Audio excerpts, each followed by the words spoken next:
Hello, good morning. Good morning and welcome to the fourth DevFest in Ukraine. It's the third for me already, and I'm super happy to be here just because the event is growing with every year. That's not my slide. Just because the event is growing every year, I will reintroduce myself to you.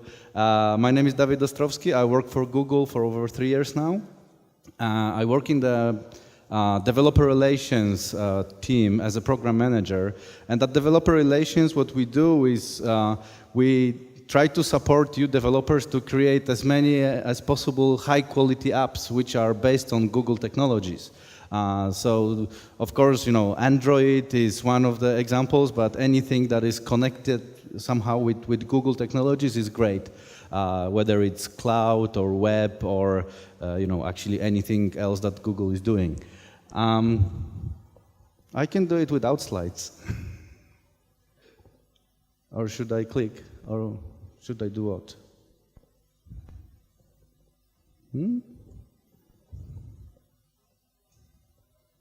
Okay.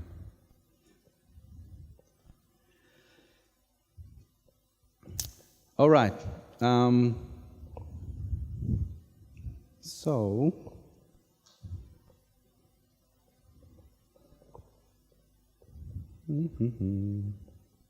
All right. So, developer relations, the team that I'm working on, is part of engineering, and we support developers. So usually we are talking about technology only. But we've been talking with Vitalik before this presentation how to inspire you, what we would like to change. Google supports developers in many different ways. One of the ways that we support developers is we support Google developer groups, which are so active here in Ukraine. So it's also the way for us to discover what are local needs, what are the local circumstances, how the developers work here, and so on. So we know generally that you have great engineers here in Ukraine. You are great engineers. But I also know that also in the whole region, I'm coming from Poland originally, a lot of those great engineers, they either work for outsourcing or even if there is this spark of entrepreneurship, you guys usually have the software houses or something like this. This is great. This is all great, but I think it's also the time for you to move a little bit forward, to think about some of your products that you would like to create, some of the needs or problems that you would like to solve with technology. You have great skills, and I think you should be able to do it. So today I would like to talk a little bit about what is the process. Of course, people don't know that how to create successful startup, right? If that would be so easy, then everyone would do it, and there would be nothing to talk about. But there are some people who are actually trying to apply some of the scientific method to this process, and I would like to very shortly mention that, and then I will show you some of the tools from Google that might be useful for you in this process. Why do I talk about startups? Those who know me, you know that I used to be a Java engineer doing some web stuff, backend stuff, and so on. But actually, before I joined Google, I was actually at 2 startups. One was based in Poland, the other one was based in London. And I started to dig into the whole startup world just after both startups failed miserably. They failed completely. And I was thinking, why did we fail? And I was thinking, it wasn't just the matter of the financing or whatever. Both had good financing, both had great engineers, like, ex-Google engineers, ex-Yahoo engineers, and so on. But still we failed. And actually, a lot of people around the world failed already. And some of them, they had the same kind of thinking, what we can improve. And one of the people who had this thinking was Eric Ries. And after a lot of study, a lot of thinking, a lot of talking to people, a lot of analyzing of data, he wrote this book. It's called The Lean Startup. It's quite popular. Some people love it, some people hate it. I think there are a couple of useful things which you should know, about starting a business in a lean way. Where does it come from? Probably you have heard about the lean management in the factories. The lean management in the factories, it's focused on making the waste as small as possible. The waste of time, the waste of material, the waste of workforce, and so on. But on the other hand, it's quite easy to let's say it's quite easy to do it at the factory when you actually produce things, you know how long it takes to produce something, you did it before, and so on. With the startup, when you are using technology, when you're trying to solve some new problem, you don't have that information, right? It's super hard to predict how long it's gonna take, and so on. So, how we can minimize this waste in business. We would like to avoid, the waste is when we create something and it's not useful, right? When people don't want it. So we'd like to avoid that. And actually a lot of problems with startup is just because, they are perfectly executing the wrong plan. So you have the great product in the end, but no one wants to use it. So there are some ways that he suggests in the book that are useful. And why do I think this book is good? First of all, the guy tested it himself. He created quite successful company. But also other people who are like great investors or great lecturers at Stanford and other universities like Harvard, they also agree with that. Because, for instance, Mark Anderson, he is one of the partners at Andreessen Horowitz, one of the best VC fund in the world. They had a lot of great investment in companies like Dropbox, Uber, and everything else that is there. He really thinks that this way of thinking about the business can change the world.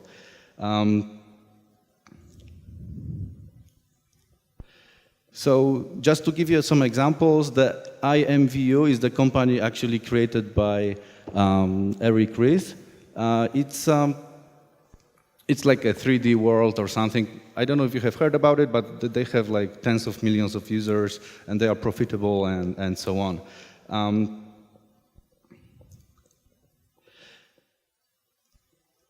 Also, companies like Dropbox, they say that they follow a lot of rules, a lot of guidelines from the book.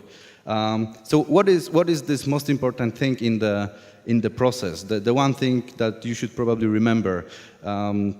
As I said, it's very hard to measure the progress in this not very well-defined project. Like we would like to create something, but we don't know what's gonna be, and so on. So actually, he uses the term validated learning. If we have some assumptions, and we have a lot of assumptions when we are creating the new business, he suggests that we should try to test those assumptions always. And when we tested them, we learned something, and that's the progress. No matter if it turned out to be okay or not okay, it's always some new learning. So how to drive a startup? He says building a startup or building the new company is more like driving a car. While a lot of people, they think, creating a startup is like launching a rocket. The difference is when you are launching a rocket, you prepare everything, you do all the measurements, you do the customizations and everything, and then you launch it, right? And very often you miss the target and you created something strange that nobody wants. What he says, startup is more like driving a car, so you actually have to adjust the way where you are going, fix something on the car and so on. So how to do it? First of all, you should have a vision. The vision is the basis of everything, and the vision is like this big goal you would like to achieve. The problem that you would like to solve, some needs that you would like to cover and everything. That's your, that's the vision for future. How would you like to change the world? And actually to achieve that vision, you employ the strategy, and strategy is more about some smaller details. What is the business model? How are you going to sell it? Who is your customer? All these things that you have to define, and you have to think about it before you actually create the product. And when you have that, you can create a product, so actually use the technology to fulfill those needs and so on. So whenever you have that created, the vision shouldn't change. The vision, the ultimate goal that you would like to achieve should remain the same. But what you can actually change is, of course, the product and sometimes even strategy. So if you are changing the product, let's call it, those are some optimizations. You are doing some A/B testing. You know that this thing sells more than the other thing, and so on. You might using some different technologies, whatever. If you are changing the strategy, it's the another buzzword is used. It's called pivot. So maybe you were thinking that you will be selling something to end customers, but in the end you will be selling this to corporations or other companies, and so on. So please remember, the unit of progress is this validated learning. And it's best achieved when you have very diverse teams. So people tend to work in the smaller, very specialized teams, like programmers working just with the group of programmers, designers also separately, and so on. And at the first view, it might be seen as a super efficient, because programmers don't get distracted. Designers can also, focus on their own thing. But then you have this kind of, tension between the teams. Like, they would like to simply do something like, 8 straight hours of coding is the best day for a programmer, right? I used to think like this as well. But then, sometimes, if you are not interacting with other people, then you very quickly discover that you maybe, 6 out of those 8 hours are wasted because you created something that doesn't fit to the whole project. So yeah, this is how it is. And Eric, in his book, he describes the whole process, how product development in this lean way should look like. And it's super simple. You build something, you measure it, you learn from it, and then you actually rebuild. So first of all, you create something, you measure how people respond to it. You learn whether to pivot or whether you should continue the way you are doing. And yeah, that's so simple. And in between those, you have, of course, ideas that let you create something, then you have a product, then you measure it, then you have data actually, and you learn from data. And probably you have heard about MVP. This is the key to the whole book, in my opinion.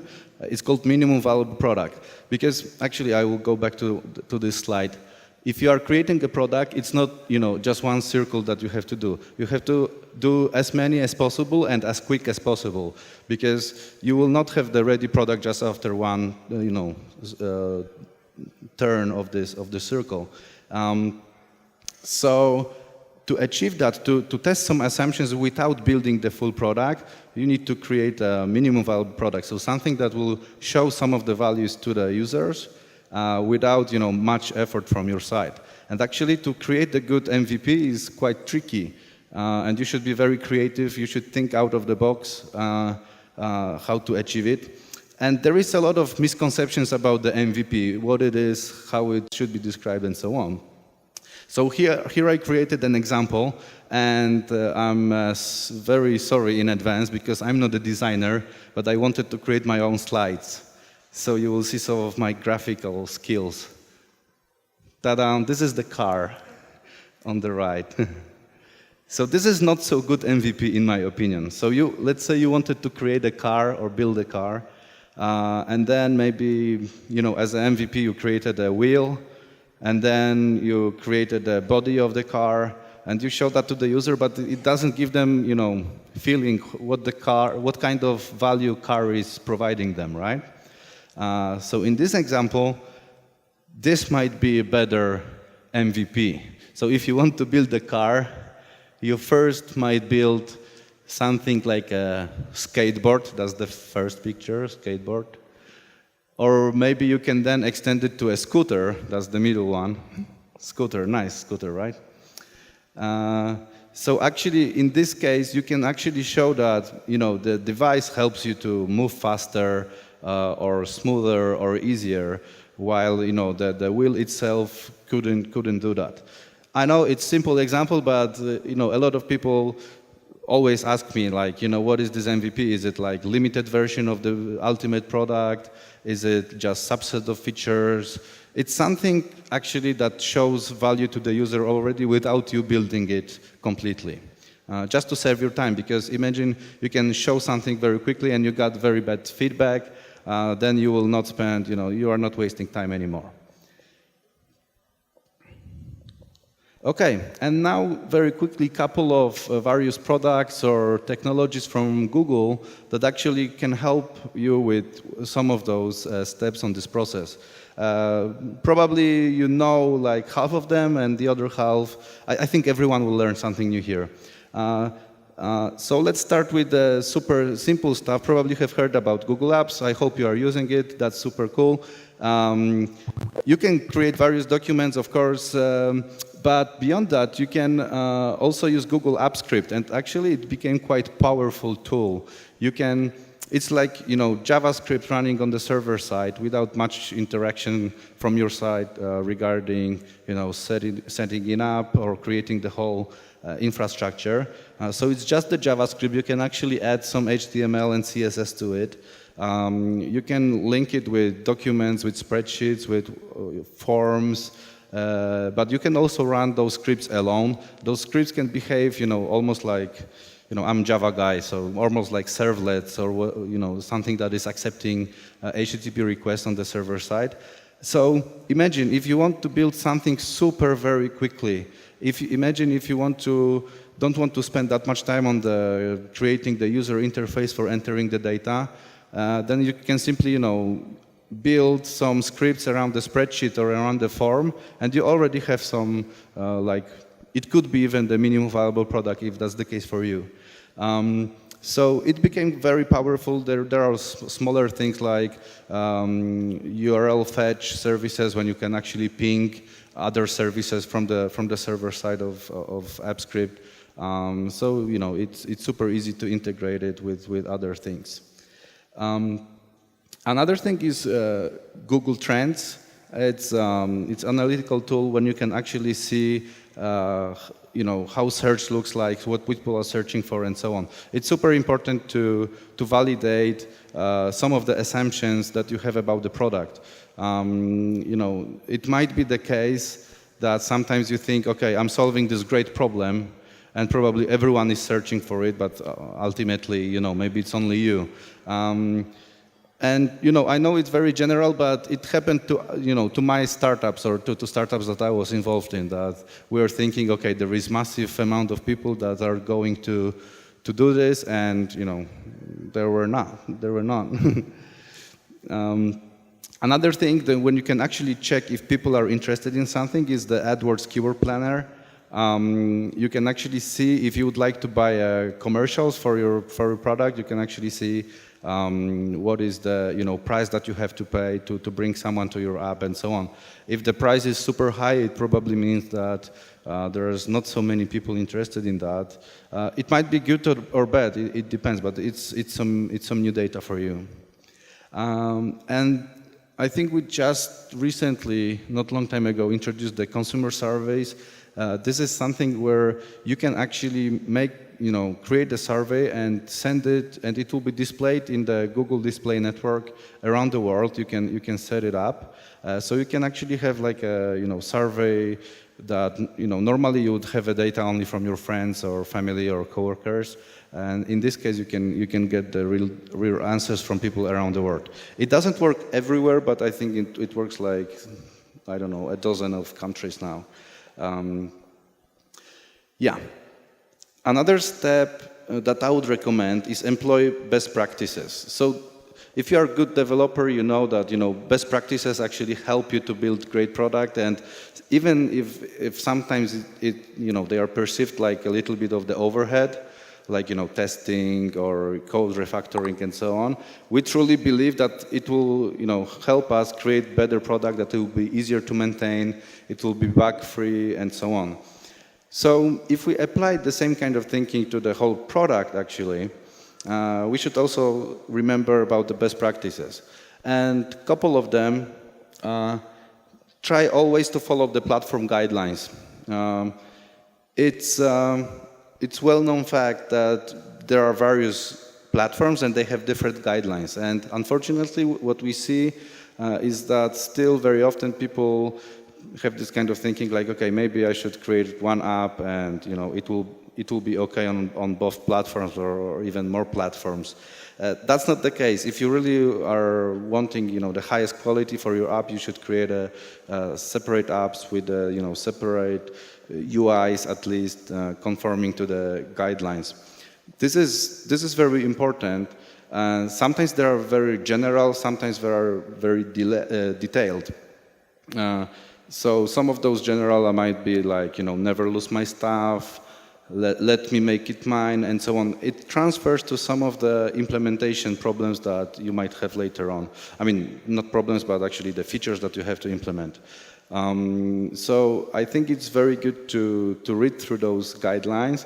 And to help you with that, there are various checklists. For instance, in Google Play, if you are creating the Android application, there are various checklists that you can check your application against. There is the basic one, I think it's called the core checklist.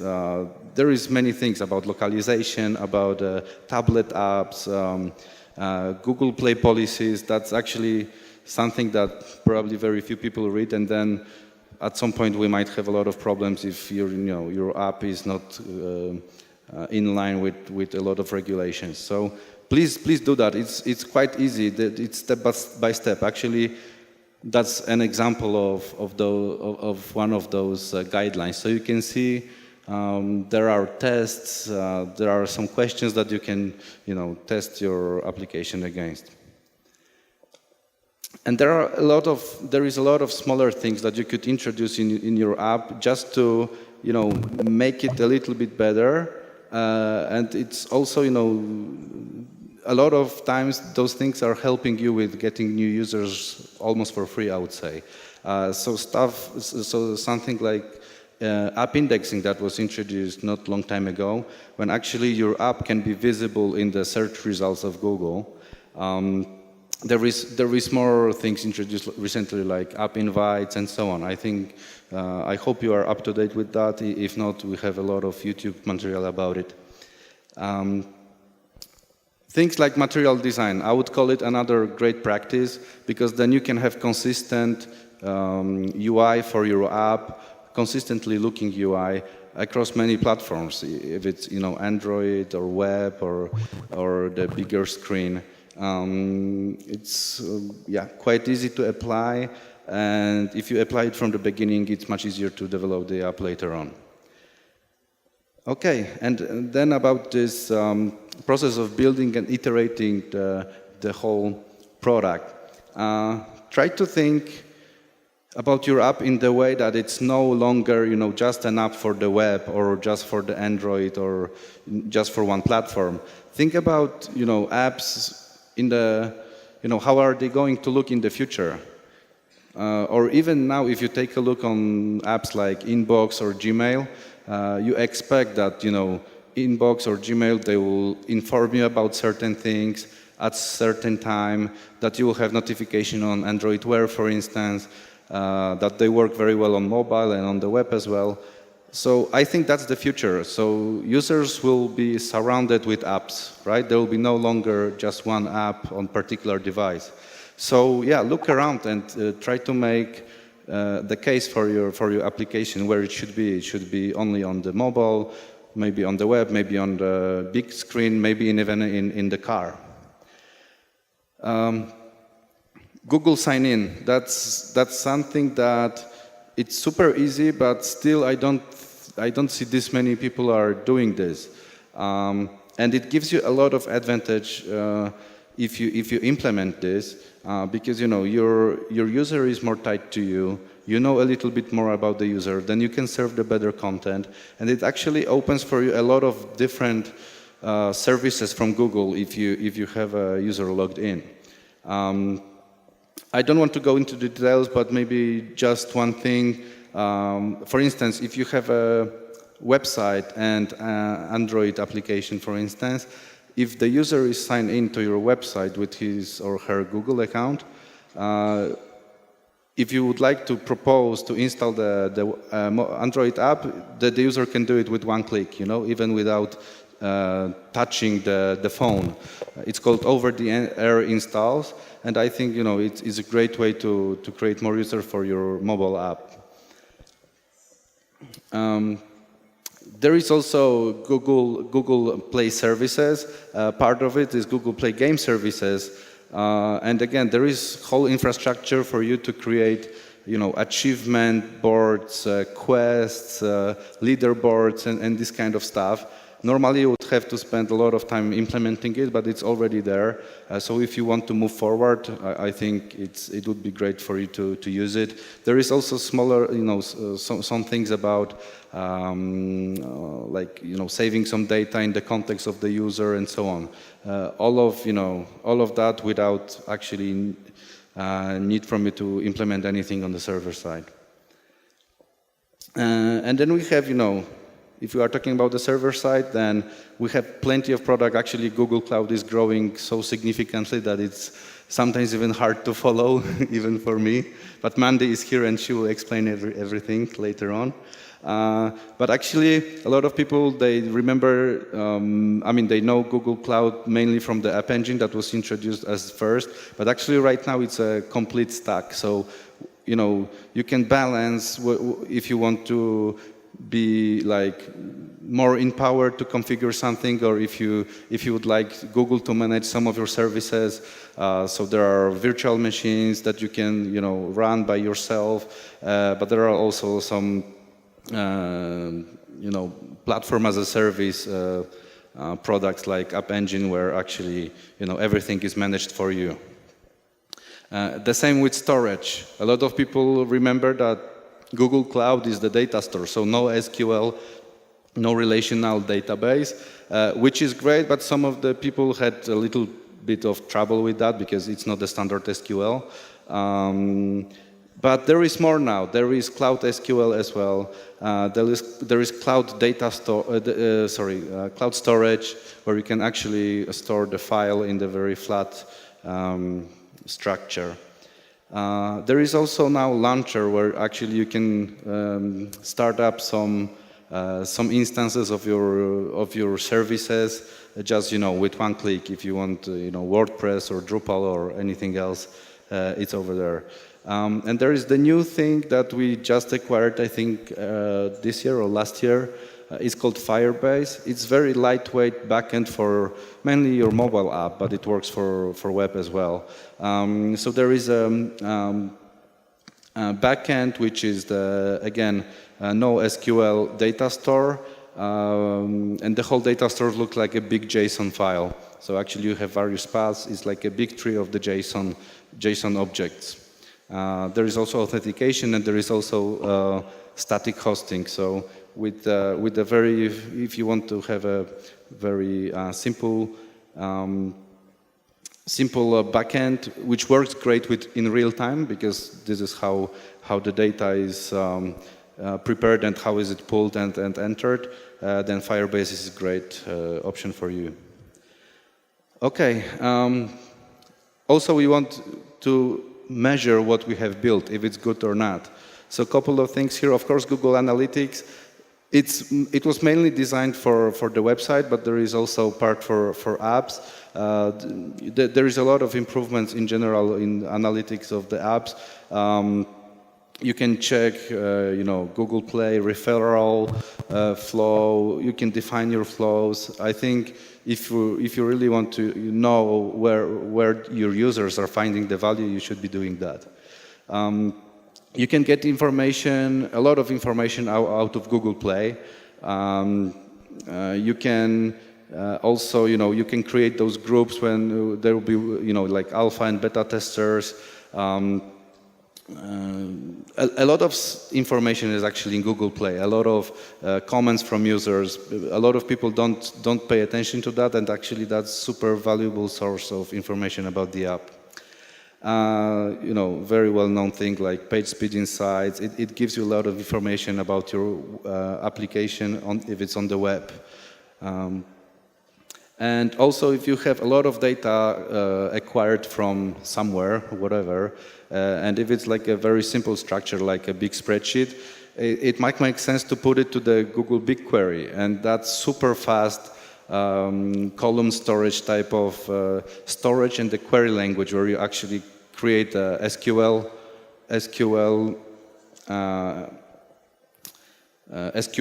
queries, and you get the data in the real time. And actually, what is super great about BigQuery is that it's almost like a static time of the response, no matter how big the data is. That's because it's the cloud. We apply more machines, and that's for unprepared data actually. So there is no indexing or anything like this. Always, it's a full scan of the table. If you would like to use some, magic black box to analyze your data, you can also try to use a prediction API, where actually you can get a lot of signals that are useful for diagnostic, measuring, categorization, and this kind of stuff. It's, like machine learning in the box. Okay, and when you apply all of that, when you learn about it, on the way, I think it will be perfect for you to join the movement, because if you are alone with all of this, it will be super hard for you to succeed. So first of all, join the community. I think you already joined the GDG community by coming here. There is also other communities that Google supports. For instance, Women Tech Makers. They are quite active here also here in Ukraine. And other communities like Google Developer Experts. That's a community for exceptional people, for people who are passionate about technology, but also are very good at technology, very good at spreading the information about it, very good at teaching and so on. And actually, I would like to say that we have more and more Google Developer Experts here in Ukraine. I think all of them are in the venue. Can you just stand up and wave to people? Where is Valentin? Roman? Not all of them are here. Okay, but we have one cloud and 2 guys on Android. So it's great, and all of them, they have sessions. Another kind of community is community around online trainings, and Google we have a partnership with Udacity, and there is already a lot of courses on various technologies. There is 16 courses on the Android, 8 on web, 2 on cloud, and 6 around tech entrepreneurship, so the stuff that I'm talking about here today. So go there. Normally you have to pay for the whole course, but actually if you pay attention, if you just want to follow or learn from the materials are always available for free. So you don't have to pay anything. Okay. And there is also live startup community. I know about it in Poland, so I invite you to Poland. We have a program called Launchpad. This is the program run by Google, but also there are events, and we already had one event in Warsaw, and there will be another event in Warsaw in December. So if you have already an app or a team working on something, I recommend you to apply, and it's a very intensive 5-day long program that is focused on improving the app, improving you as a team, and so on. And I invite you to the campus Warsaw, which will be open in November. It's not that far away in the end. It's in this beautiful building. There will be a lot of great people and a lot of great communities. Okay, thank you very much. It was a pleasure to meet you. I'll be all 2 days with you, so if you have any questions to me about Google, about technologies and so on, let's talk. Thank you very much.